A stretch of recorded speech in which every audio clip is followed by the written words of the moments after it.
voir l'incidence de Boko Haram, puisque il y a plusieurs communautés africaines en France. Il y a des Nigérians, il y a des Sénégalais, il y a des Maliens, enfin voilà, il y a beaucoup de communautés africaines en France. Est-ce que vous pensez que un groupe terroriste comme Boko Haram pourrait éventuellement former des Français d'origine africaine et pour continuer à sévir justement en Europe, en France, soit en France ou en Europe. Tout à fait, c'est très possible car il y a ici une forme de manipulation pour transférer le conflit en Afrique, l'exporter vers Paris, vers Londres, Mhm, vers l'Europe. mhm, Et quand on voit par exemple qu'après l'incident de Charlie Hebdo, il y a plusieurs mesures de sécurité en Europe, il y a des gens qui demandent qu'on remet en cause Schengen, les visas, l'arrivée en Europe, mhm. la liberté fondamentale que la France est très attachée depuis toujours comme un concept politique, la liberté fondamentale, elle est remise en cause par les terroristes et par les gens qui mettent des bombes, comme ça a été l'histoire de Paris depuis toujours, l'attentat de Saint-Michel, l'attentat de la rue Copernic, hier Boko Haram et avant Charlie Hebdo et le groupe Ersan. Et je pense que sans comprendre les causes du terrorisme, tout traitement de la situation sera symptomatique. C'est-à-dire Mhm, qu'on ne peut pas lutter contre le terrorisme et faire des lois mhm. en Europe et en France contre le terrorisme sans attaquer à la cause. Comme vous le savez, à Paris, en Sorbonne, on discute beaucoup de l'histoire de l'islam et tout ça. Mais il n'y a rien à voir avec l'histoire de l'islam, le terrorisme. Entre Mais l'islam, enfin, en tout cas, les terroristes se disent musulmans, donc il faut oui, bien mais comprendre, Hollande, faut bien comprendre d'où ils viennent et tout à comment régler fait, ce problème. tout à fait. Mais François Hollande l'a dit clairement, Mhm. pas de relation directe entre islam, musulmans et La question qui se pose quand même, ok, ouais. tout le monde le sait qu'il n'y a aucun lien entre terrorisme et islam, mais mais pourquoi c'est toujours des musulmans qui vont commettre ces crimes terroristes? Quel est le problème, justement? Je pense que dans la banlieue, à Paris par exemple, à Lyon, à Marseille, dans les grandes villes françaises, il y a les marginaux du Maghreb, à savoir des gens qui n'ont pas d'éducation, qui n'ont pas de travail, qui sont marginaux. Et donc l'État français doit maintenant, après ça, faire en sorte que les Maghrébins ne soient pas isolés de la population française. L'histoire du noyau arabo-musulmane et la différence entre le noyau arabo-musulman et le francophone ou le français type maintenant, elle est mélangée. Il y a des Français, des Franco-Français qui vivent aussi dans la misère. Il y a des François, il y a des Xavier, il y a des Jean-Paul qui vivent avec moins que le SMIC, qui vivent dans des tentes à Paris dans le froid. Et pourtant, jamais ils iraient commettre un attentat. Et ils sont athées. Alors, ils sont aussi dans la misère. Alors, bon, c'est vrai que on dit que c'est la misère, mais bon, on peut aussi voir le contre-argument. Donc, la question est de savoir, c'est pourquoi est-ce que c'est toujours dans la communauté musulmane qu'il y a ces problèmes de terrorisme, jamais dans une autre religion.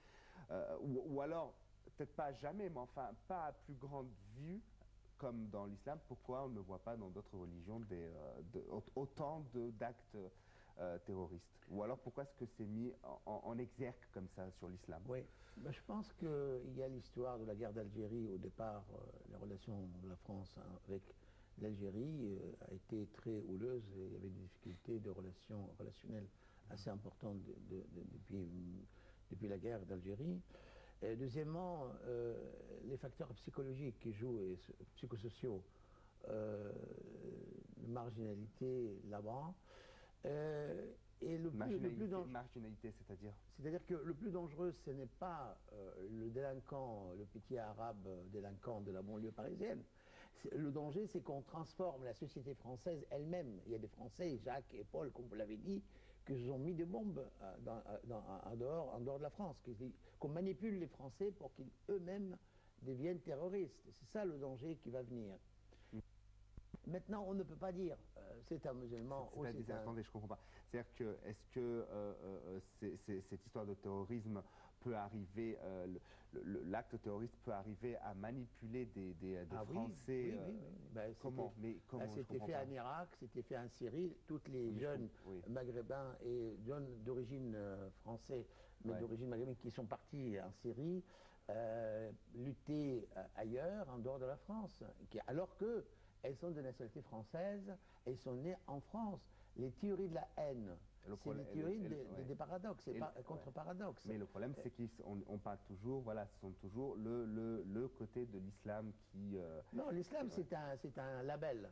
C'est un ouais. label comme n'importe quel label qu'on utilise d'une manière déguisée pour expliquer que les musulmans sont des gens violents. Mais tous les musulmans ne sont pas violents. Mhm, Il suffit de voir à la mosquée de Paris Dalil Aboubaker, c'est un médecin, hein, mhm, c'est pas un terroriste. Et voir dans les mosquées qui sont pacifiques, à droite comme à gauche, le président de la République toujours il rend visite. Jacques mhm, Chirac, il est allé. mhm, Madame Alliot-Marie est allée, Sarkozy est allé, Hollande est allé. Tout le monde visite les musulmans. Il y a des mhm, amitiés entre musulmans et francophones. Donc ce n'est pas le problème. Le problème, c'est l'éducation. Il faut revoir l'éducation des jeunes dans les écoles. Il faut revoir le concept, qu'est-ce que c'est l'islam. Comme il l'a dit, Cheikh Abdelhalim Mahmoud, qui était au Sorbonne, il y a Cheikh El-Azhar, il a dit, il y a une différence entre l'islam et le musulman. L'islam, c'est une religion comme n'importe quelle religion. Alors que le musulman, il y a du bon, il y a du mauvais. Et c'est là que c'est le distinguo qui va faire en sorte qu'on peut voir les causes de cette violence.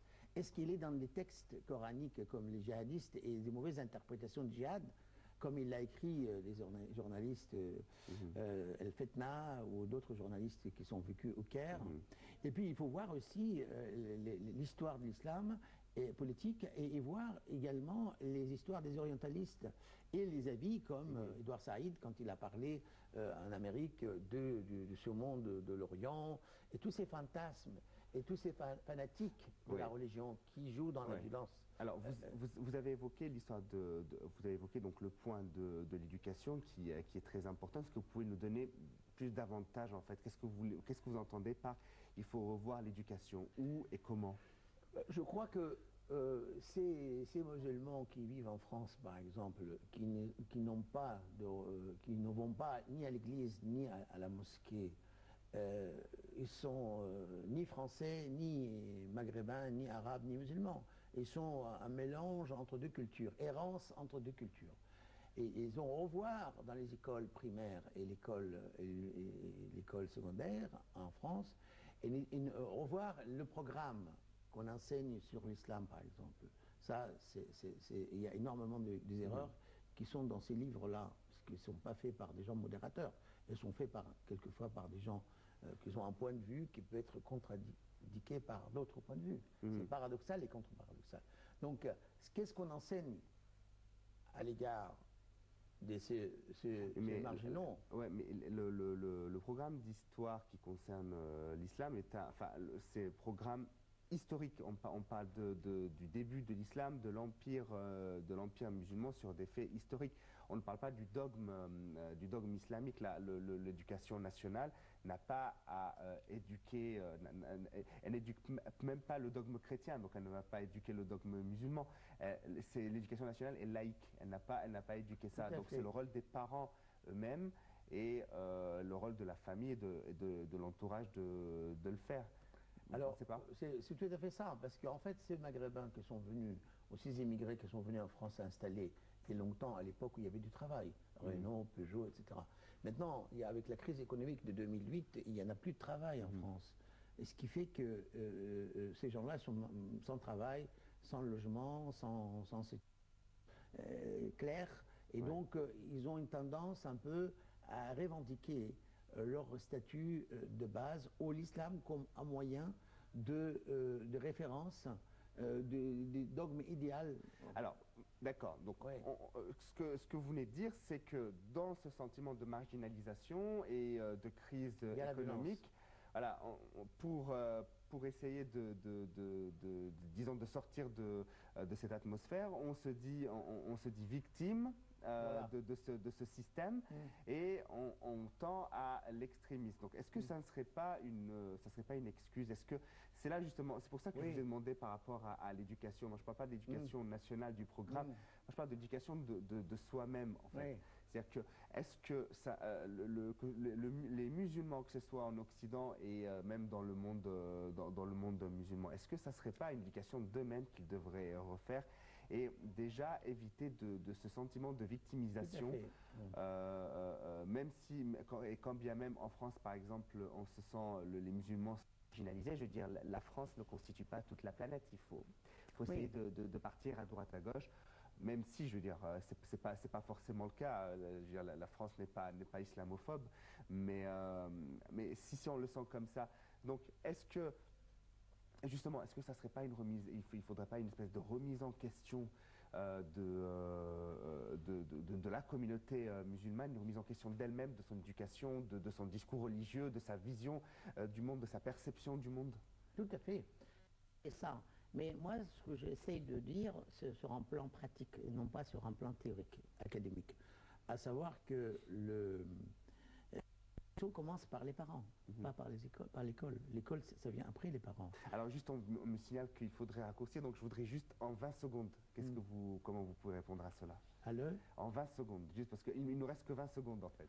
Moi, je pense que l'amitié entre le peuple doit établir une relation de paix et je pense qu'il faut revoir les causes de la violence politique et la violence liée au terrorisme du point de vue culturel, psychologique, psychanalytique et trouver des solutions adaptées à ces populations marginaux qui sont qui font des actes de vandalisme, de terrorisme en Europe et faire en sorte qu'il n'y a pas un amalgame entre l'islam et les musulmans, puisque ceux qui veulent détruire l'image d'un musulman modéré peuvent dire voilà les musulmans comment ils pratiquent Boko Haram, comment ils font Al-Qaïda, comment ils font Daesh, comment ils font. Très Et donc bien. on a fait une très mauvaise image de l'islam à cause des terroristes qui prennent le label islam pour montrer l'Occident. Et donc ça va continuer si on ne reprend pas en cause les causes et non pas les symptômes. Donc voilà, ne pas se sentir tout le temps victime, au contraire se remettre en question de temps en temps. Merci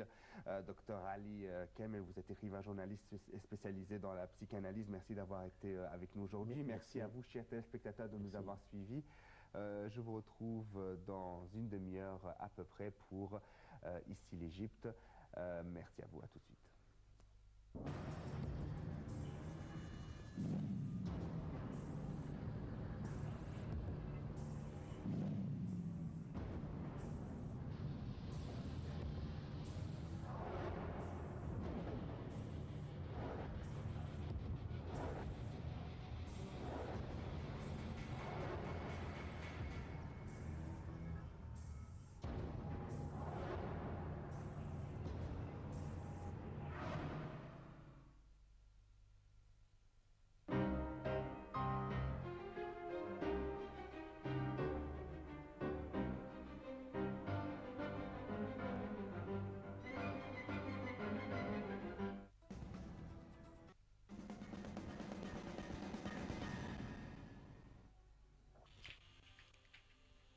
Le président Sisi tiendra aujourd'hui et demain une série de rencontres avec les dirigeants des différents partis politiques pour discuter des prochaines législatives égyptiennes prévues le 11 mars prochain, comme l'a déclaré jeudi la Haute Commission électorale. La HCE a reçu des demandes de plusieurs ONG égyptiennes mais aussi internationales pour participer à l'observation des législatives. Selon le porte-parole de la HCE, le conseiller Medhat Idriss, la Haute Commission électorale continuera de recevoir ces demandes d'ici au 20 janvier. Le ministre des Affaires étrangères, Sameh Shoukry, entame ce lundi une visite officielle de 3 jours au Kenya. Shoukry préside la délégation égyptienne qui doit participer au 6e ronde du comité mixte égypto-kenyan qui auront lieu dans la capitale, Nairobi. Le chef de la diplomatie égyptienne aura des pourparlers avec son homologue kenyan, outre de hauts responsables du pays. Les discussions porteront notamment sur